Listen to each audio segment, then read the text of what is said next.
নমস্কার, আপনারা দেখছেন অভিজিৎ অফিসিয়াল। আমি অভিজিৎ। আরজিকর মেডিকেল কলেজে তরুণী চিকিৎসকের খুন এবং ধর্ষণের মামলায় আপনারা জেনেছেন যে নিম্ন আদালতে মুখ্য অভিযুক্ত সঞ্জয় রায়কে দোষী সাব্যস্ত করেছে শনিবার দিন। তার শাস্তি ঘোষণাটা হবে সোমবার। যেটা জানা যাচ্ছে, সঞ্জয় রায়ের কিছু বক্তব্য রয়েছে, সেটা বিচারক বলেছেন সোমবার প্রথমার্ধে উনার সমস্ত বক্তব্য শুনবেন, তারপরে উনি শাস্তি ঘোষণা করবেন। তো এটা তো হচ্ছে সোমবার দিন আমরা জানতে পারবো যে বিচারক তার কি শাস্তি ঘোষণা করছেন। যে শাস্তি ঘোষণা হবে সেটা সবাই জানতে পারবে, আমরাও নিশ্চয়ই জানতে পারবো।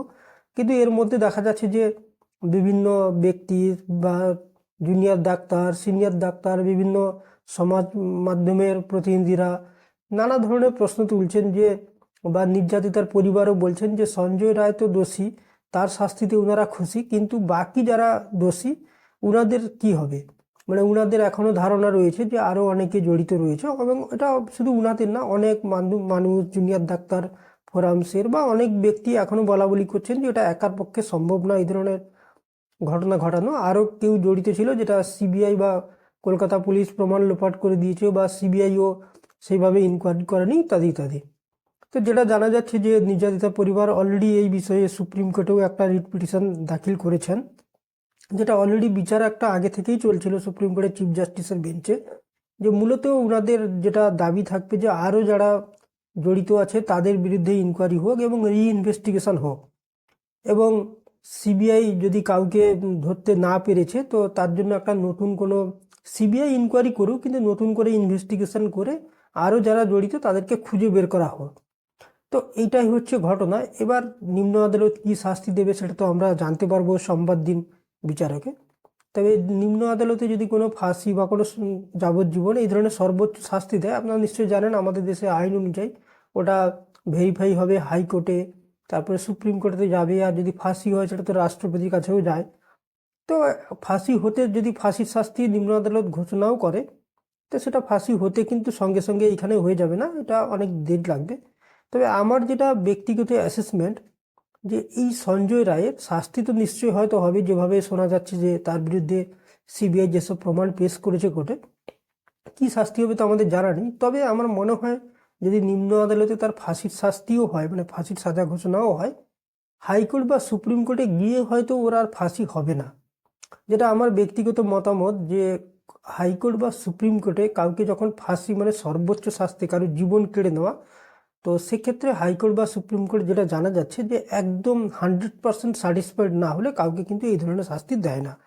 সেক্ষেত্রে ওটাকে কনভার্ট করে দেয় যাবজ্জীবনে বা 10 বছর, 15 বছর, যা বিভিন্ন ধরনের আমাদের আদেশে আইনে রয়েছে।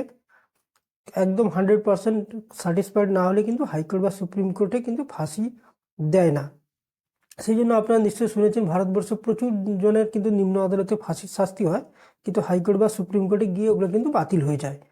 তো এইটা কেন আমার মনে হচ্ছে, তার প্রথম কারণ হচ্ছে যে এর জন্য সিবিআই যেভাবে প্রথম থেকে সুপ্রিম কোর্টে জানিয়েছে larger conspiracy, crime scene alter ইত্যাদি ইত্যাদি, বা সোশ্যাল মিডিয়াতে যেভাবে বিভিন্ন ছড়ানো হয়েছে, সত্যি হোক মিথ্যা হোক বিভিন্ন জন ছড়ানো হয়েছে, এবং নির্যাতিতা পরিবার এখনো বিলিভ করছেন, শুধু নির্যাতিত না, পশ্চিমবঙ্গে একটা বৃহৎ সংখ্যক মানুষ কিন্তু মনে করছেন যে এটা একার পক্ষে সম্ভব না, আরও কেউ জড়িত আছে, তাদের খুঁজে বের করা হোক। এই পয়েন্টে আমার মনে হয় হাইকোর্টে যদি যায়, তো সঞ্জয় রায় যিনি আইনজীবীও আমি শুনছিলাম যে উনিও বলছেন যে সঞ্জয় এই ধরনের কাজ করতে পারে না, এবং সবাই যখন বলছে আরও কেউ জড়িত আছে তাদেরকে কেন খুঁজে বের করা হচ্ছে না, যেটা সঞ্জয় রায়ও বলছে।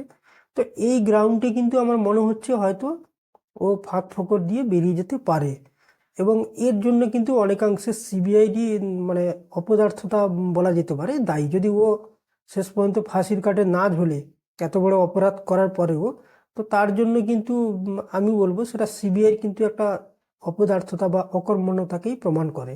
কারণ সিবিআই যেভাবে হাইকোর্ট বা বিভিন্ন জায়গায় বা কত, মানে সুপ্রিম কোর্টে, হাইকোর্ট তো নয়, সুপ্রিম কোর্টে যেভাবে স্ট্যাটাস রিপোর্ট যখন দিয়েছে, অনেক বড় বড় কথা বলেছে, লার্জার কনস্পিরেসি আছে, প্রমাণ লোপাট হয়ে গেছে, অল্টার ক্রাইম সিন অল্টার হয়ে গেছে, কিন্তু এখন দেখা যাচ্ছে সেইভাবে যাদের প্রমাণ লোপাটের অভিযোগে গ্রেপ্তার করেছিল, সেই প্রাক্তন প্রিন্সিপাল সন্দীপ ঘোষ এবং টালা থানার প্রাক্তন ওসি অভিজিৎ মণ্ডল, তাদের বিরুদ্ধে চার্জশিট জমা দিতে পারছে না।